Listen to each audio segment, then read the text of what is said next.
జై శ్రీమన్నారాయణ. అస్మద్గురుభ్యో నమ. శ్రీమతే రామానుజాయ నమ. మంచి మాట సుమతి శతకంలోంచి విందామా?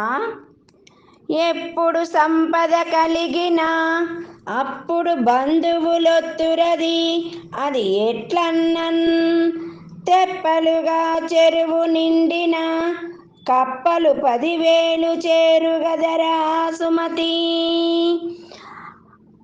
అధికముగా కురిసిన వర్షముల వలన తెప్పలు తెప్పలుగా నీళ్లు వస్తే ఆ నీళ్ళల్లోకి కప్పలొచ్చి చేరి చాలా ఆనందముగా ఆడుకుంటాయి, విహారాలెన్నో చేస్తాయి, గెంతుతాయి, అందరినీ పిలుస్తాయి, బెకబెక బెకమని అరుస్తాయి.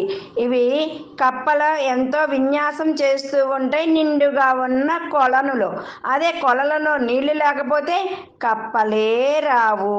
అలానే మన మానవ జీవితంలో అంతకుముందు అంటే ధనము లేకముందు వీళ్ళు ధనం అడుగుతారేమో, మనల్ని అప్పడుగుతారేమో అని మొహం చాటేస్తూ ఉంటారు పేదవాళ్ళని చూసిన వాళ్ళందరూ కూడా.